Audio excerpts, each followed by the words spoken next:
आइए तो देखते हैं इस वीडियो में कि हम किस तरीके से इडियम्स को याद कर सकते हैं।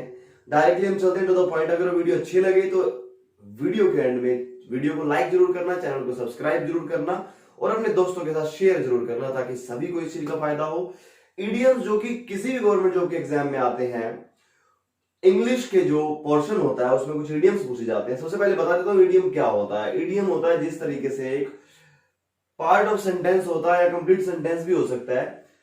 अब उसका जो मीनिंग होता है, डायरेक्ट जो वर्ड्स का मीनिंग होता है, जैसे मैंने पहला इडियम कहा इन ब्लैक एंड व्हाइट। ब्लैक मतलब काला और व्हाइट मतलब सफेद।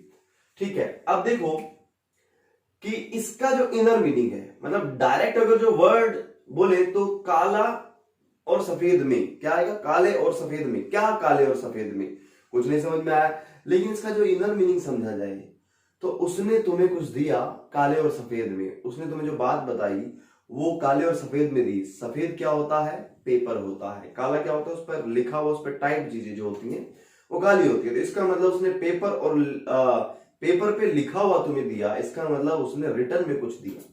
तो इस तरीके से हम सीख सकते हैं। अगर इस तरीके से नॉर्मली हम ईडियम का मीनिंग निकालना सीख जाए तो हमें ईडियम्स को याद करने की, रटने की, क्रैमिंग करने की जरूरत नहीं पड़ेगी और आसानी से हम ईडियम्स का मीनिंग निकालना सीख जाएंगे। और जब एग्जाम में ये ईडियम आएगा तो साथ में ऑप्शन भी दिए होते हैं, ऑप्शन को पढ़ के और भी ज्यादा इजी हो जाएगा ईडियम का मीनिंग निकालना। तो चलो आइए देखते हैं कि किस तरीके से हम ईडियम्स को याद करेंगे और क्या तरीका है कि ये ईडियम हमेशा हमें याद रह जाए, वो भी हम देखेंगे पक्का इस वीडियो में, पक्का बताऊंगा। इन ब्लैक एंड व्हाइट मतलब इन रिटन। कोई भी चीज है ब्लैक और व्हाइट में है, ब्लैक मतलब राइटिंग, व्हाइट मतलब पेपर, पेपर पे लिखी हुई चीज है, तो in written. Lame excuse, lame excuse मतलब लेम मैंने क्या होता है, लंगड़ा, और एक्सक्यूज मैंने बहाना। लंगड़ा बहाना मतलब बहाना पूरा नहीं है, बहाना भी आधा अधूरा है। तो अनसेटिस्फैक्टरी एक्सप्लेनेशन, लेम एक्सक्यूज मतलब अनसेटिस्फैक्टरी एक्सप्लेनेशन। एक्सप्लेनेशन ऐसी जिससे सामने वाला सेटिस्फाइड ना हो, मतलब आधा अधूरा बहाना। Okay, is it clear.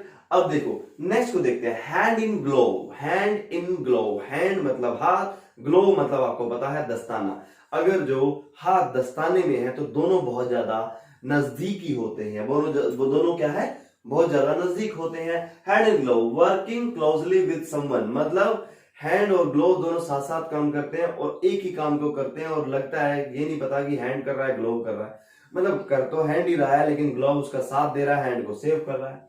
ठीक है, तो वर्किंग क्लोजली विद समवन, किसी के बिल्कुल साथ में मिल करके काम करना। जैसे हाथ और दस्ताना दोनों, हाथ काम करता है और दस्ताना उसको सेव करता है, ग्लोव उसको सेव करता है, सेफ्टी पर्पज से पहना जाता है। तो हैंड इन ग्लोव का मतलब क्या है, वर्किंग क्लोजली विद समवन, किसी के साथ बहुत ज्यादा क्लोजली होकर के, जुड़ करके काम करना। A hard nut to crack, nut मतलब कोई भी चीज, जैसे अखरोट हो गया, बादाम हो गया, अगर वो हार्ड है तो इसका मतलब तोड़ने में उसको बहुत ज्यादा मुश्किल होने वाली है। A difficult problem to solve, direct simple सा मीनिंग आप समझ सकते हैं। इसका इनर मीनिंग क्या है, हार्ड नट टू क्रैक, एक ऐसा नट जिसको तोड़ना बड़ा हार्ड है, ऐसा काम जिसको करना बड़ा मुश्किल है। A difficult problem to solve. समझ में आ रहा है ना। हाँ, अगर ये समझ में आ रहा है तो वीडियो को पूरा देखें और देखते रहें। फॉर बेटर और वर्स, अब चाहे अच्छा हो या बुरा हो, मुझे ये काम करना ही करना है और मैं हमेशा इस तरह के काम करूंगा। फॉर बेटर और वर्स मतलब ऑलवेज, कहते हैं ना हर अच्छे बुरे में मैं तेरे साथ हूं, इसका मतलब हमेशा तेरे साथ हूं। हर अच्छे बुरे में तेरे साथ हूं, इसका मतलब हमेशा तेरे साथ हूं, चाहे रिजल्ट बेटर हो, अच्छा हो या फिर बुरा हो, मैं तेरे साथ हूं। For better or worse, I am always with you, I am with you for better or worse, मैं तुम्हारे साथ हूं ऑलवेज, मतलब चाहे कुछ भी हो जाए। A shot in the dark मतलब अंधेरे में तीर, अब वो उड़ता हुआ तीर कहीं भी जा सकता है।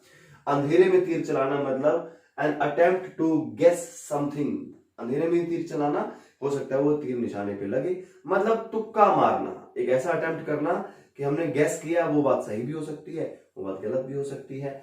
A shot in the dark, समझ रहे हो ना। हाँ, तो समझ रहे हो तो वीडियो को पूरा देखिए। अब आगे देखते हैं, आउट ऑफ हैंड मतलब आउट ऑफ कंट्रोल, जो मेरे हाथ में नहीं है इसका मतलब मेरे कंट्रोल में नहीं है। आगे चलते हैं इसी बात को लेकर, gate on well, have a friendly relation. Get on मतलब गेट करना, प्राप्त करना, वेल मतलब अच्छा, अच्छा, गेट ऑन वेल मतलब हैव अ फ्रेंडली रिलेशनशिप, एक अच्छी रिलेशनशिप, फ्रेंडली मतलब अच्छी, फ्रेंड मतलब दोस्त, दोस्त मतलब अच्छा इंसान। A friendly relationship, gate on well मतलब हैव अ फ्रेंडली रिलेशनशिप। बस समझने की जरूरत है, आप जैसे ही समझ जाते हैं आपको याद हो जाता है। अब इन दो को कराने के बाद मैं बताता हूं कि किस तरीके से आपको ये याद करना है। और अलाउ अ फ्री हैंड, क्या बोला? अलाउ अ फ्री हैंड मतलब खुली छूट दे देना, फ्री हैंड मतलब जाओ जो तुमने करना है कर लो। अलाउ कर देना, फ्री हैंड, खुले हाथों से काम करो, पैसा लुटाओ, कुछ भी करो। कंप्लीट लिबर्टी, फुल आजादी, कंप्लीट लिबर्टी, कोई मना नहीं है, घूमो फिरो ऐश करो। Allow free hand.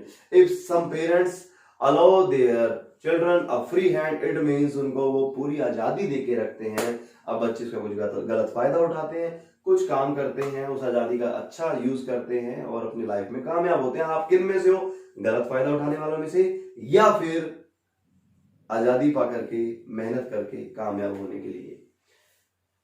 बताओ, अब आपको ही पता है कि आप किस लिए आए हो इस दुनिया में।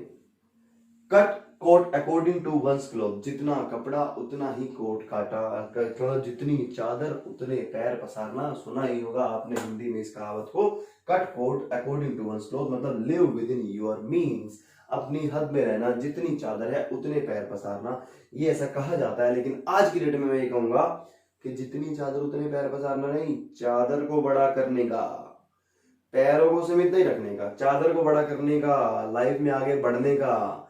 सिर्फ नहीं अरे भैया इतनी चादर है मैं तो इतने पैर पसारूंगा, ना ना ना ना, I am not going to cut my coat according to my cloth, I am just buying more clothes and I will cut my coat according to my wishes. Okay, cut coat, बस अभ्यास करने की तो बात है ही, अगर EDM ऐसा आ जाए तो फिर इन बातों में मत जाना। Cut coat according to one's cloth, live within your own means. I hope कि आपको समझ में आ गया होगा। समझना कैसे, किस तरीके से हम इनर मीनिंग समझ लेते हैं, वो बात आपको समझ में आ जाएगी। इन ब्लैक एंड व्हाइट मतलब सफेद और काले में, सफेद paper Kali shahi. In return simple. Lame excuse मतलब लंगड़ा एक्सक्यूज, मतलब जो आधा अधूरा है, आधी अधूरी एक्सप्लेनेशन। अगर आधी अधूरी एक्सप्लेनेशन आप दोगे तो क्या होगा?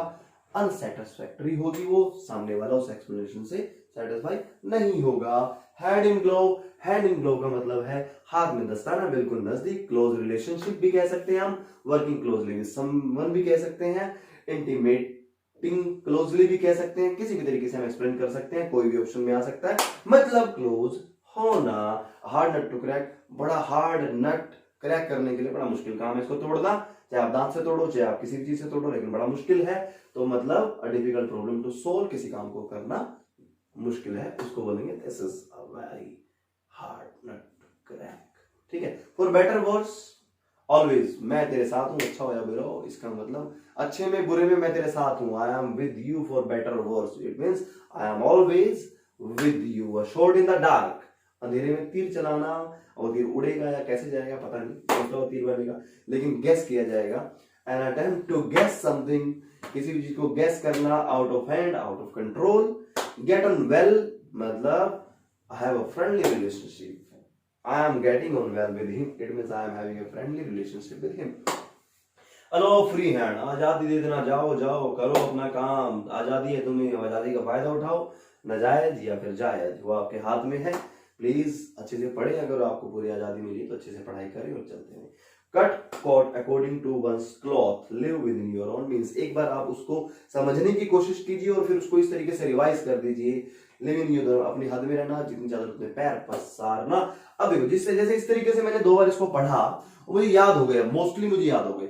अब क्या 2-3 बार पढ़ने से 4 से 5 मिनट में ये याद हो जाते हैं। जैसे कि आपने देखा वीडियो भी 4 से 5 मिनट की हुई है अभी। अब क्या है, 4 से 5 मिनट जब याद हो जाते तो नेक्स्ट डे जब आपको 10 ईडीएम करने हैं तो पहले वाले 10 ईडीएम को आपको रिवाइज करना है। फिर नेक्स्ट डे जब 5 ईडीएम्स करने हैं तो पहले वाले 20 ईडीएम को रिवाइज करना है। फिर नेक्स्ट डे करने हैं, फिर पहले वाले 30 ईडीएम को रिवाइज करना है। इस तरीके से 5 दिन के ईडीएम को रिवाइज करते हुए छठे दिन का काम करना है, फिर पिछले 5 दिन के, फिर 7वें दिन का। इस तरीके से लास्ट 5 डेज के 50 ईडीएम्स को रिवाइज करते रहिए, नेक्स्ट 10 ईडीएम्स करते रहिए। इस तरीके से जब आपके 10 ईडीएम 5 बार रिवाइज हो जाएंगे, लगातार 5 दिन रिवाइज हो जाएंगे, तो जाहिर सी बात है आप उनको भूलेंगे नहीं, रिवीजन करते रहिए साथ साथ में, और इस सारे प्रोसेस में मैक्सिमम 10 to 15 मिनट्स ही लगते हैं, इससे ज्यादा टाइम नहीं लगता है। तो please carry on your studies. God bless you all, have a good day, bye bye.